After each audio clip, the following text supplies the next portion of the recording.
지난 20년 동안 투자자들에게 가장 중요한 투자 수단이 된 펀드. 21세기에 들어서면서 펀드의 왕국 미국에서는 펀드의 숫자가 뉴욕 증시에 상장된 주식의 숫자보다 많아졌습니다. 우리나라에서도 1가구 1펀드 시대라고 할 만큼 펀드는 오늘날 대중적인 금융상품입니다. 그래서인지 많은 사람들이 펀드가 비교적 근래에 등장한 금융상품으로 생각하곤 합니다. 하지만 펀드의 역사는 수백 년 전으로 거슬러 올라갑니다. 이 기발한 아이디어의 금융상품은 언제 어떻게 시작된 걸까요?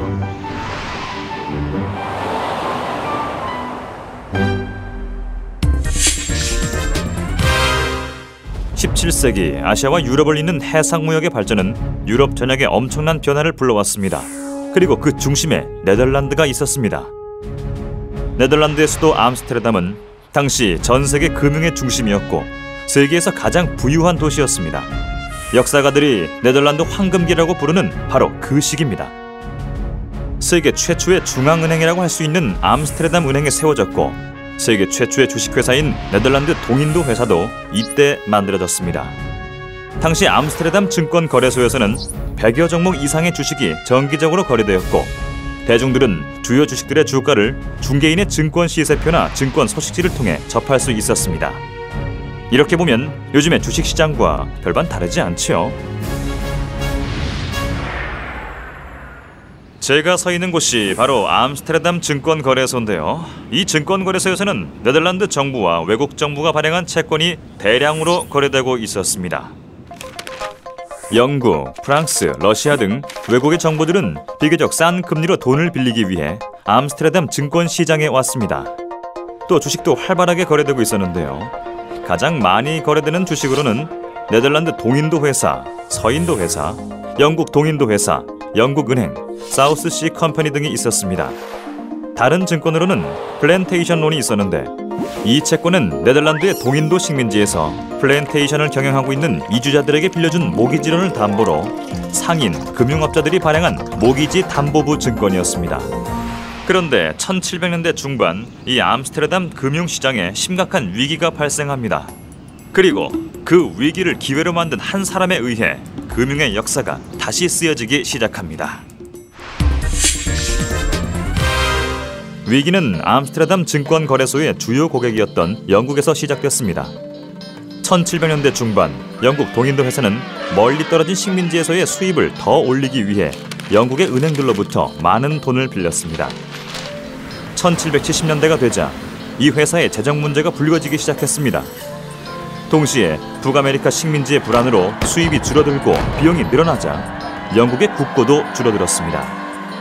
결국 동인도 회사에 많은 돈을 빌려준 영국의 은행들이 파산하면서 1772년부터 1773년 사이 심각한 금융위기가 발생했습니다. 이 여파는 국제 금융거래의 중심지인 암스테르담 금융시장에도 영향을 미쳤습니다. 이 상황은 지난 2008년 리먼 브라더스 사태와 세계 금융위기 상황을 떠올리시면 쉽게 이해하실 수 있을 겁니다. 영국 동인도 회사와 영국 은행의 주식에 투자했던 수많은 암스테르담 시민들은 전 재산을 잃어버렸습니다. 금융위기 속에서 암스테르담의 부유한 상인이자 증권거래소 중개인이었던 아브라함 반 캐트위치는 새로운 아이디어를 떠올렸습니다. 과연 어떤 아이디어였을까요? 암스테르담의 증권 중개인 아브라함 반 캐트위치가 떠올린 아이디어는 바로 한정된 자금을 가진 소액 투자자들에게 분산 투자를 할 기회를 제공할 수 있는 금융상품, 그렇습니다. 오늘날 우리들이 뮤추얼 펀드라고 부르는 것이었습니다. 1774년 6월 아브라함 반 캐트위치는 하나의 펀드를 만들어 증권시장에 내놓았습니다. 이 펀드에는 당시 네덜란드 공화국의 슬로건이었던 단결은 힘을 만들어낸다라는 뜻의 엔델하우트 마크트 마흐트라는 이름이 붙여졌습니다. 이제 금융 역사상 최초의 펀드가 모습을 드러낸 것입니다. 단결은 힘을 만들어낸다는 뜻의 앤드라우트 마크트 마흐트. 펀드가 무엇인지를 그대로 보여주는 이름이지요. 이 펀드는 주로 외국 정부와 은행이 발행한 채권들과 당시 네덜란드의 식민지였던 서남아시아의 플랜테이션론에 투자했습니다. 투자자들은 4%의 배당과 투자 수익에 따른 보너스를 약속받았는데요. 25년 후에 현금화한 수익금을 남아있는 투자자들에게 배분하기로 했습니다. 청약은 2000주 전량이 소진될 때까지 일반 대중에게 공개되었습니다. 그러면 이 최초의 펀드는 과연 어떤 내용을 담고 있었을까요?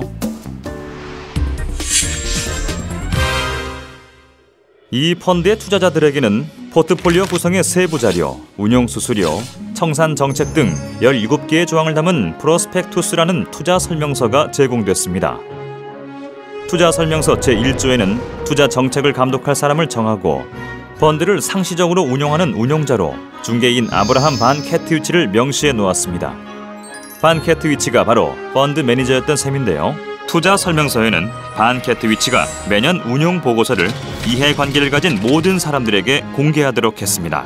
그리고 펀드 매니저에게는 그 서비스의 대가로 펀드의 초기 설정 시에 0.5%의 수수료와 함께 매년 자산군별로 100길더를 받도록 명시해 놓았습니다. 이 투자 설명서를 보면 250년 전에 만들어진 펀드라는 사실이 믿기지 않을 만큼 오늘날 펀드 매니저가 투자자들에게 제공하는 투자 설명서와 거의 흡사하다는 것을 알 수 있습니다. 또 아주 중요한 조항이 들어있었는데요. 바로 분산 투자에 대한 규정이었습니다. 투자 설명서는 투자처를 구체적으로 명시했을 뿐만 아니라 포트폴리오를 항시적으로 분산화할 것을 요구했는데요. 포트폴리오는 20가지의 자산군으로 나뉘었고 각각의 자산군은 다시 50종목의 채권에 투자하도록 했습니다. 각각의 자산군은 적어도 20에서 25종목의 서로 다른 증권으로 구성되어야 했고 특정 증권이 2개에서 3개를 넘지 않도록 했습니다. 오늘날의 기준으로 봐도 철저하게 분산 투자를 강조한 것입니다. 물론 다른 점도 있었습니다. 지금의 펀드와 가장 큰 차이점은 바로 추첨 제도였습니다. 투자 수익금을 모두 주주들에게 배당한 것이 아니라 수익금 일부를 따로 떼어놓았다가 추첨을 통해 뽑은 일부 주식을 프리미엄을 더 주고 환매해 주었습니다. 또 남아있는 주식 가운데 일부에게는 추첨을 통해 더 많은 배당을 제공하였습니다. 오늘날로 치면 복권이나 경품 이벤트와 같은 것이죠. 그러나 이런 추첨 제도는 위험 관리라는 오늘날의 기준으로 보면 불필요하게 위험을 증가시켰다고 볼 수 있습니다. 현대적 관점에서 보면 이상하고 복잡한 이 추첨 방식은 18세기 유럽의 금융제도에서 일반적인 요소였고 반 캐트위치도 기존의 관행에 따라 도입했을 것으로 추측됩니다. 하지만 이 추첨 방식이 앤드라우트 마크트 마흐트, 즉 단결은 힘을 만들어낸다라는 펀드의 의미를 약화시키지는 않습니다. 오히려 투자자들에게 참여 기회를 제공하고 증권의 다양한 포트폴리오를 거래할 수 있게 해주었다고 볼 수 있습니다.